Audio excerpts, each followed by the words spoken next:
आणि आता थेट जाऊयात पालघरमध्ये मुख्यमंत्री बोलतायत। महाराष्ट्राचं आराध्य दैवत छत्रपती शिवाजी महाराजांना मानाचा मुजरा आज पालघरमध्ये वाढवण बंदराच्या भूमिपूजन प्रसंगी उपस्थित आदरणीय प्रधानमंत्री आपल्या सगळ्यांचे लाडके लोकप्रिय आणि देशात नाही जगामध्ये जे लोकप्रियतेच्या उत्तुंग शिखरावर नंबर 1 ला असलेले आदरणीय नरेंद्र मोदी साहेबांचं मनापासून मी स्वागत करतो। आमचे दोन्ही उपमुख्यमंत्री, केंद्रीय मंत्री, राज्याचे आपले सर्व मंत्रीगण, आमचे महामहिम राहिले राज्यपाल राधाकृष्णनजी, सर्वानंद सोनोवालजी, राजीव सिंगजी आणि सर्व व्यासपीठावरील सन्मान्य मान्यवर, उपस्थित बांधव भगिनी आणि पत्रकार मित्रांनो, खरं म्हणजे आजचा दिवस आपल्या पालघरच्या इतिहासामधला, महाराष्ट्राच्या इतिहासामधला आणि खरं म्हणजे देशाच्या इतिहासामधला सोनेरी दिवस आहे असं म्हटलं तर वावगं ठरणार नाही। कारण हा जो प्रकल्प आहे, हा वाढवण बंदराचा प्रकल्प, हा गेम चेंजर प्रकल्प आहे आणि याचा फायदा संपूर्ण देशाला, महाराष्ट्राला तर होईलच, परंतु याचा फायदा आपल्या देशाला होईल आणि खास करून पालघरच्या जनतेला सगळ्यात जास्त होईल। आणि म्हणून मी आदरणीय प्रधानमंत्री महोदयांचं पालघरवासियांच्या वतीने मनापासून स्वागत करतो, त्यांना खूप खूप धन्यवाद देतो। इस बंदरगाह का भूमि पूजन आज माननीय मोदी जी के हाथों से हो रहा है। सही मायने में मैंने कहा है कि ये सुनहरा दिन है, मोदी जी के हाथ में सफलता का पारस है, इसलिए इस पोर्ट का पहला चरण 2029 तक निर्धारित समय पर पूरा हो जाएगा और जैसा भूमि पूजन हुआ है वैसा लोकार्पण भी हमारे आदरणीय मोदी जी के यह शुभ हाथों से होगा, यह मैं विश्वास यहाँ पर व्यक्त करता हूँ। खरं म्हणजे वाढवण बंदर गेले 30-40 वर्षापासून आपण पाहतोय, आज बनेल उद्या बनेल, परंतु त्याला योगायोग लागतो। मोदीजींच्या हस्ते त्याचं भूमिपूजन व्हायला पाहिजे होतं असं योग असेल आणि म्हणून त्यांची दूरदृष्टी नेतृत्वामुळेच आज या बंदराच्या कामाचा शुभारंभ होतोय। सर्व परवानग्या आणि या बंदरासाठी 76,000 कोटी रुपयाची तरतूद केंद्र सरकारने केली आहे। वाढवण हे आपल्या देशातलं सर्वात मोठं बंदर असणार आहे। या पोर्टमुळे जगातील टॉप 10 कंटेनर पोर्ट देशाच्या यादीमध्ये भारताचा समावेश होणार आहे। ही आपल्यासाठी फार भाग्याची बाब आहे। डहाणू पालघर जगाच्या नकाशावर महत्त्वाचं स्थान मिळवणार आहे। महाराष्ट्रासाठी हा भाग्याचा क्षण आहे आणि म्हणून मी मगाशी म्हटलो की संपूर्ण भारतवर्षासाठी ही अभिमानाची गोष्ट आहे। वाढवण बंदर हे महाराष्ट्राच्या प्रगतीचं नवं शिखर ठरणार आहे। या बंदरामुळे आयात आणि निर्यातीला मोठी चालना मिळेल, राज्याच्या आणि देशाच्या अर्थकारणाला चालना मिळेल, देशातील कंटेनर हँडलिंगची क्षमता या बंदरामुळे पूर्ण होईल, पायाभूत सुविधा आणि व्यवसाय करण्यास अनुकूल वातावरण मिळेल, भारत जागतिक व्यापारातही अधिक समर्थपणे उतरू शकेल, 12 लाखापेक्षा जास्त रोजगार मिळतील, स्थानिकांना भूमिपुत्रांना इथे रोजीरोटी मिळेल, व्यवसाय मिळेल, आदिवासी बांधव असतील, इतर बांधव असतील, त्यांना नोकऱ्या धंदे सगळं इथे मिळेल आणि स्थानिक तरुणांना यासाठी स्पेशल ट्रेनिंग देणारे 30 कार्यक्रम देखील सरकारने निश्चित केलेले आहेत। आणि म्हणून वाढवण बंदर विकासात मच्छीमार बांधव आणि स्थानिकांचं हित आपण पाहणार आहोत। कुणालाही वाऱ्यावर सोडलं जाणार नाही। मोदीजींनी नेहमी जे प्रकल्प केले त्या स्थानिकांना न्याय देऊनच पुढे नेले आणि म्हणून पर्यावरणाचाही ऱ्हास होणार नाही याची काळजी आपण घेतोय.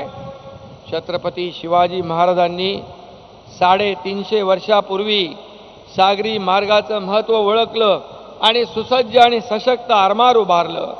त्यामुळेच खऱ्या अर्थाने शिवाजी महाराजांचा आदर्श ठेवून आपण कारभार करतोय. त्यामुळे विकास आणि कल्याणकारी राज्य निर्माण करण्याचा प्रयत्न आम्ही करतोय आणि म्हणून आपल्या सरकारने सागरी मार्गाचा विकास केलाय. अटल सेतू, कोस्टल रोड त्यातूनच उभे राहिलेत आणि आता नरिमन पॉइंट पासून कोस्टल रोड आता विरार ते पालघर पर्यंत आणण्याचा विचार आपल्या सरकारचा आहे. पालघरला नवीन एअरपोर्ट पाहिजे म्हणून आता देवेंद्रजी म्हणालेत. आदरणीय प्रधानमंत्री नक्की आपल्या विनंतीचा मान ठेवतील. वाढवण हे Indian middle east Europe economic corridor व international north south transportation corridor लगत असल्याने आयात निर्यातीसाठी अत्यंत सोयीचं ठिकाण ठरेल आणि वाढवण बंदरामुळे भारताला पूर्व किनारा आणि पर्शियन खाडीतील जवळपासच्या देशातील व्यापाराची गरज पूर्ण करता येईल आणि म्हणून सिंगापूर, कोलंबो आणि इतर आंतरराष्ट्रीय बंदरावर भारताला अवलंबून राहावं लागणार नाही. असं आंतरराष्ट्रीय दर्जाचं हे बंदर होतंय. एक और अच्छी खबर यह है कि महाराष्ट्र की अर्थव्यवस्था को प्रचंड मजबूती प्रदान करने वाले दिघी पोर्ट के विकास को भी केंद्र सरकार ने 2 दिन पहले हरी झंडी दिखाई है.